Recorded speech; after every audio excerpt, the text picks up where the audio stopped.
Mitra Anu Mulia Wilujeng tepangdangu sareng acara matuh dongeng enteng pangbeberah mana Mangjaya sapara kanca bade neraskeun hanca dongeng muka tunda carios nyambung judulna Panji Wanara. Ieu dongeng para wargi karangan Koswara ayeuna teh nincak bagian ka-32.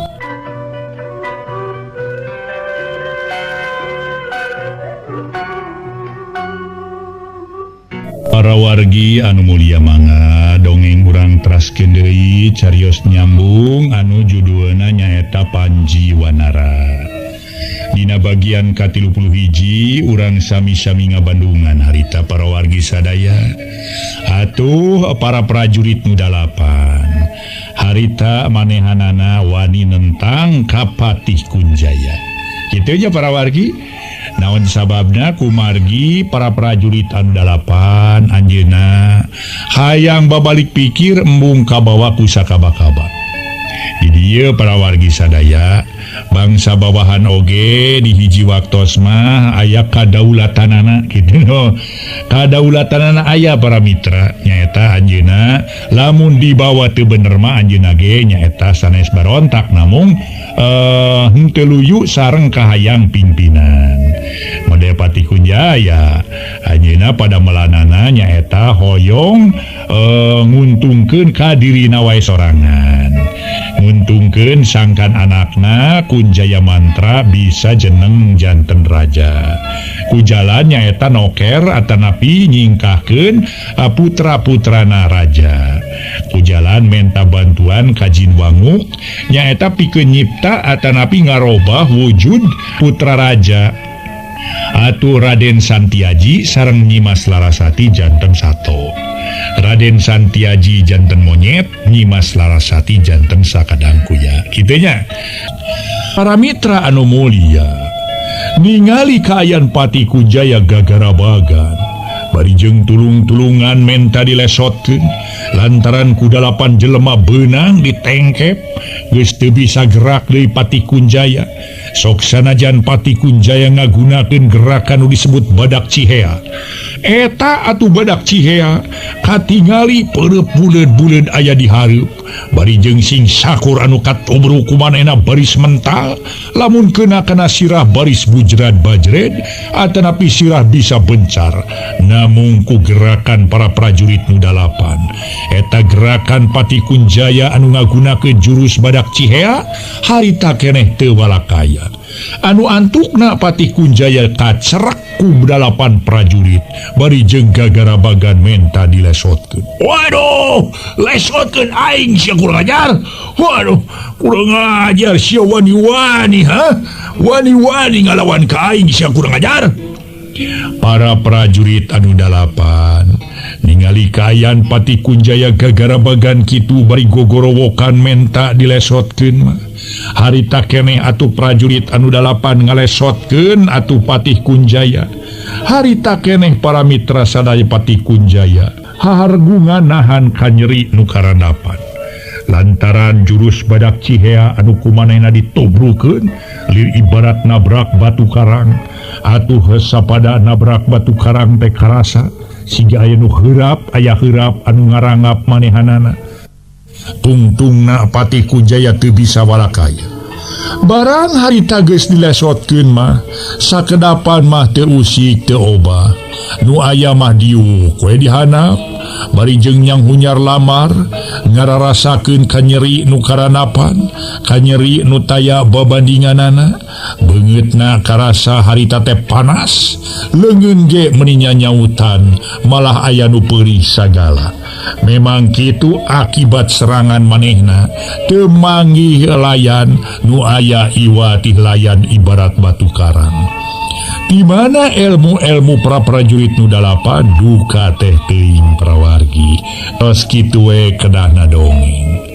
Malah harita teh para salah saurang prajurit oge nyarita.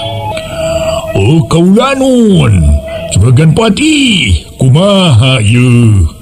Nah kinten-kintenna baris nyaluyuan kana kahoyong nasim kuring sadaya sumo. kauyong jisim abdi sadaya teh usul ti jisim abdi na kinten-kinten tiasa katampi atanapi kumaha upami katampi hatur nuhun atuh teu katampi mangga nyangakeun bobot pangayon timbang taraju aya di Juragan Patih kaula nuhun namun pamimut jisim abdi sadaya nu dalapan usul jisim abdi teh kalintang saena usul kalintang mernahna upami eta usul kalaksanakeun atuh panginten Juragan Patih moal atuh katarosan ku Kangjeng Raja kali kunden putri Simonawang Asih atuh pon kitu deui hartos nama atuh tugas-tugas sanesna kalaksanakeun bari dua putra raja dina kayan sama kitu kaula nuhun atuh Juragan Patih mangawe ebutan Juragan Patih nyangakeun Juragan Patih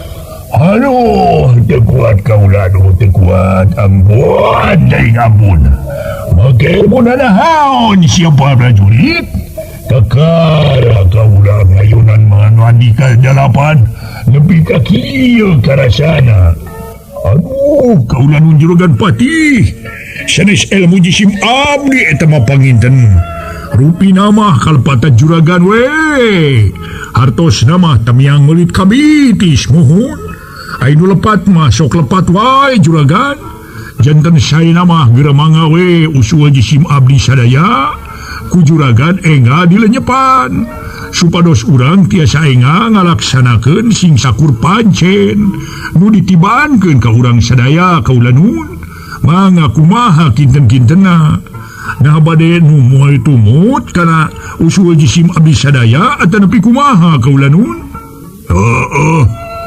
kaula rek nurut ka rajeun sia prajurit aduh ampun teuing aduh menilele silungsek kieu ampun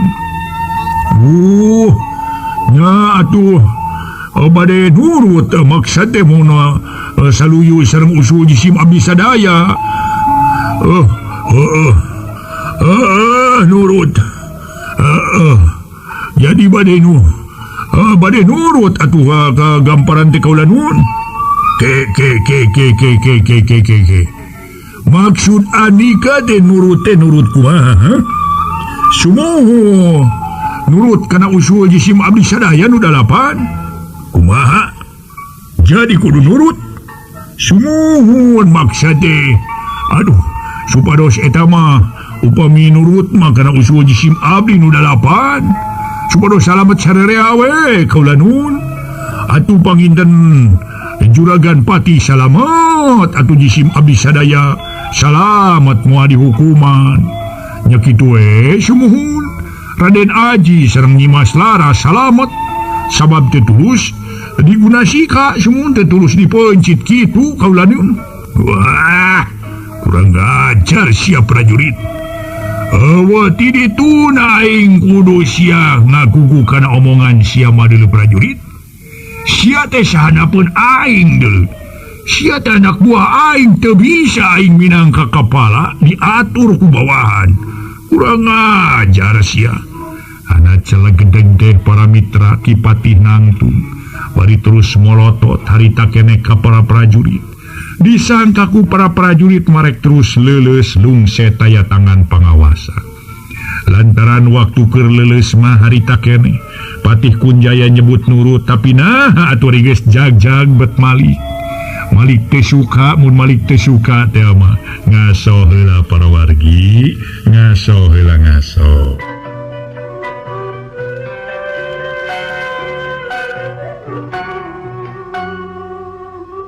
para wargi sadaya sakumaha nu kauninga harita Patih Kunjaya atuh nyebut nurut teh pedah awakna lungse ai geus jag-jag mah kalah Malik nyorongot kitu meureun manehna ge mung katitihelku anak buah mah tuluy atuh Patih Kunjaya bakat tingku nafsu harita keneh ku ngarasa keheul jeung amak nu taya babadinganana matak pantes kanyeri nu karanapan ge teu dirasa ieu ku manehna ari para prajurit mah tenang we ningali Ki Patih Kunjaya kitu teh malah salah seorang prajurit nyarita deui.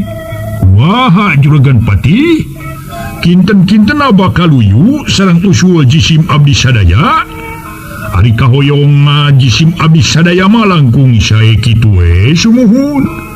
Juragan Pati teh nampi kana usul jisim abdi sadaya. Maksud sareng tujuan teh aya sanes supados salamet sadaya kaulan. Yen denung pami salamet sadaya mah pan aduh ringan atuh kasana sagala rupina. Numawi usul jisim abdi langkung sae tampi bae kitu. Kitu ta Juragan Pati. Moal siap kurang ajar. Wani-wani sia ngajukeun usul ka aing bari jeung rek marentah ka aing bari jeung rek ngetik aing. Aing hayang diketik ku sia anak buah aing teu bisa deuleu. Pokona tetep tugas ti Kangjeng Raja kudu dilaksanakeun. Kali kumaha behna deuleu. Jadi nu penting mah aing moal nurut kana kahayang sia Kurang naon atuh Juragan, menineg treg teuing atuh Juragan Pati teh. Naon lepatna atuh sayeun naon manumu turut kana sing sakur usul ti jisim abdi sadaya. Ieu mah demi kasalametan we Juragan. Sareng usul abdi ge pan ringan.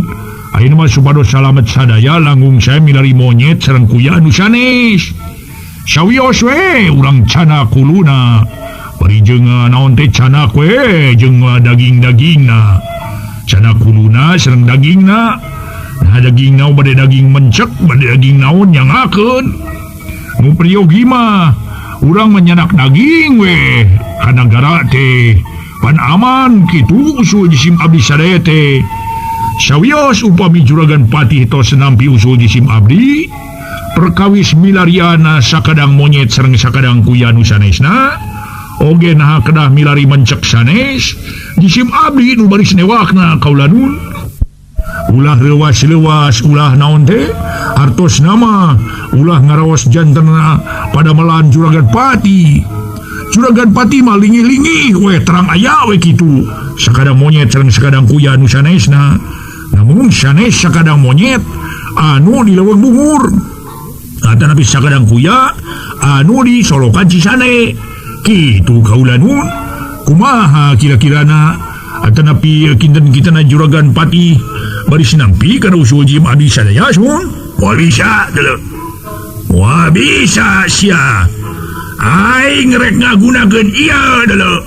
Serepet Kipati Kunjaya ngaluarkeun pedang ngagulilap cahayana herangakeun celangka tojo ku sinar panonpoe.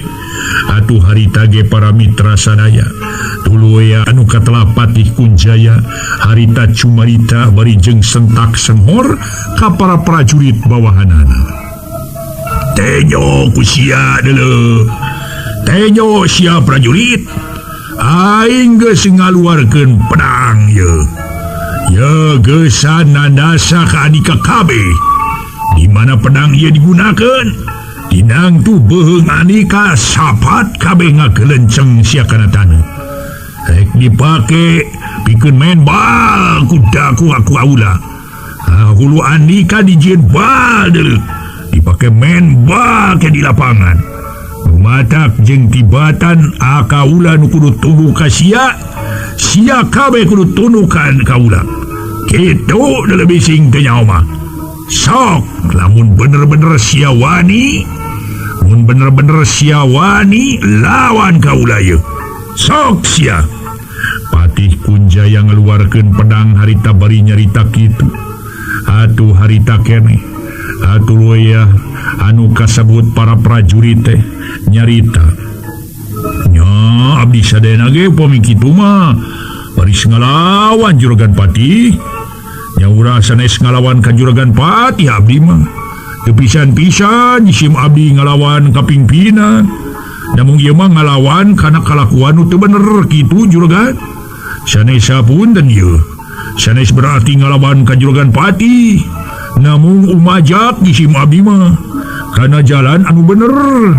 karena jalan anu memang tenyimpang tina dan dasar agama sareng dari agama kitu nu mawi oge perkawis juragan pati cenah bade nanasa ka jisim abdi nya jisim abdi ge lalahan we sami sareng bela diri kitu rupina mah juragan pati ceuk eta prajurit manjarkeun teh di mana patih rek nanasa ka maranehanana manehna boga hak pikeun ngabela diri. Ngaso heula para wargi, ngaso heula, ngaso.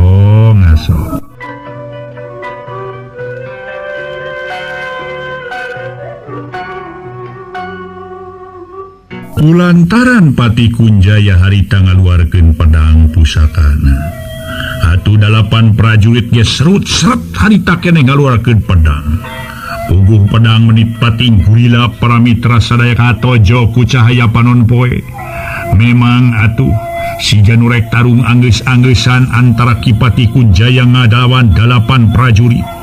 Pikeun Pati Kunjaya nguntup nguyup mun manehna ngalawan 8 prajurit. Lantaran ilmu panemu jampe pamakena kacida pisan luhurna Pati Kunjaya. Tapi dina sagebrakan tadi waktos Pati Kunjaya ngeluarkeun ilmu anu disebut jurus badak cihea. Nah atuh bisa eleh ku jurus lamat lancah anu diwangun ku 8 kekuatan pada para prajurit.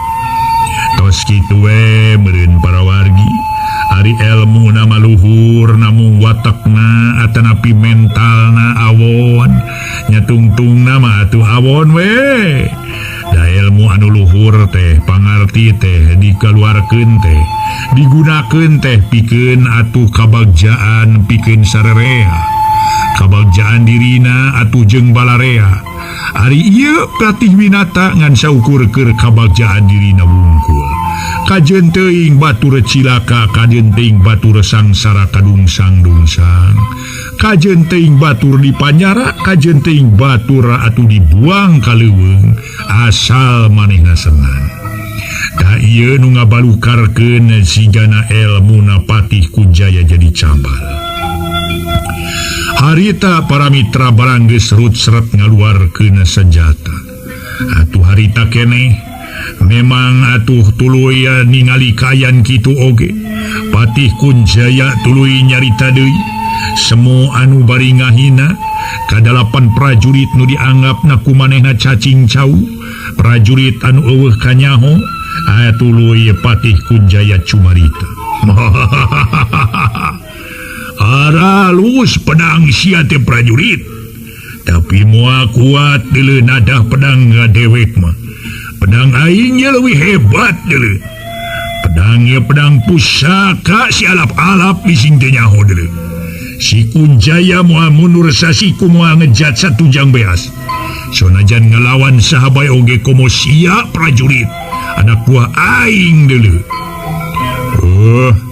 Mangga atuh juragan Pati sok sanaos pedang jisim abdi sadaya didamelna tina peuyeum oge jisim abdi sadaya moal mundur sasiku moal ngejat satunyang beas sami sareng juragan Pati ari ayeuna mah atuh kantun mangga we atuh geura serang ai wantun mah kinten-kintena pokona mah nya pokona mah oh ieu we ayeuna mah urang tarung saha anu unggul berarti eta nu nangtoskeun kaputusan kitu juragan Pati.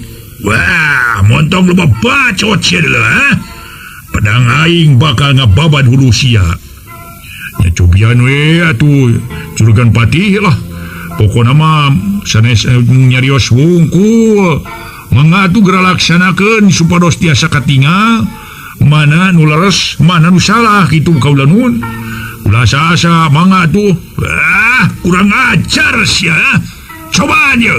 Patih Kunjaya harita keneh ngaheumatkeun pedang dipake nigas para prajurit anu 8 tapi para mitra sadaya para prajurit anu 8 ge atuh henteu sabombrong manehna ge teu kosong bolostrong mana diangkat jadi prajurit ge dina ulin atuh main pona kacida pisan rancingeusna dina ngalugat legot micin pibah yaeun ge geus tapi snaker atuh kasebut ieu prajurit anu 8 geus kasipuhku pangawaruh ka patriku pangarti kitu kaayana harita para prajurit teh dina nggoni ngayonan Ki Patih Kunjaya diatar we ku para prajurit diserang mah henteu Patih Kunjaya teh ngan diataran hartina mah dilayanan kitu ngan henteu prajurit teh nyerang ka Patih Kunjaya tapi Kunjaya nahan sangkan ulah aya nu cilaka kitu pamaksudanana para prajurit teh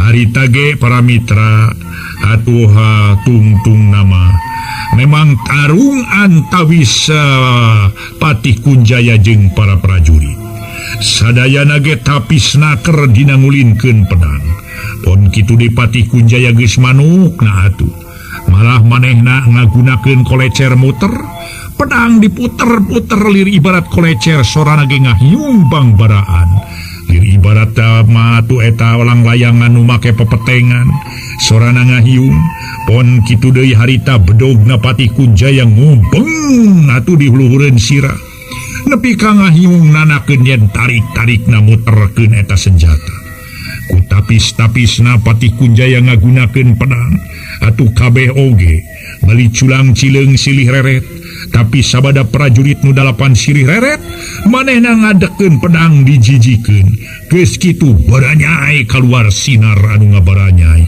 tina tungtung pedang geus kitu mah tuluy pedang atuh ditarik deui masing-masing manehna ngawangun gerakan deui gerakan anu memang pikeun ngabendung seranganana juragan Patih Kunjaya lumayan oge ilmu panemuna jampe pamakena ieu 8 prajurit teh para wargi namun ngaso heula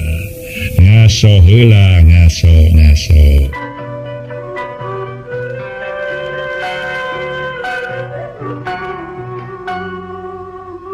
ningali rengkak parepolana para prajurit nu 8 pikeun Patih Kunjaya asa dicogado ku anak buah atuh harita keneh para mitra sadaya Patih Kunjaya atuh harita keneh ngabantingkeuna pedangna maksudna mah rek ngababadhu sirah jalma sirah para prajurit anu 8 teh memang luar biasa hebatna para wargi sadaya eta Patih Kunjaya bari jeung nyarita iya kurang ajar deuleu Patih Kunjaya harita keneh ngaheumbatkeun pedang dipake digas beheung para prajurit anu 8 dina gerakan pohara gancangna sorage ngahiung bangbaraan bakat ku tarik-tarikna gerakan pedang anu memang dipake ku Patih Kunjaya dan memang atuh Patih Kunjaya dina ilmu pedang mah luar biasa hebatna geus kapatri ku pangarti ku pasipuh ku ilmu pangaweruh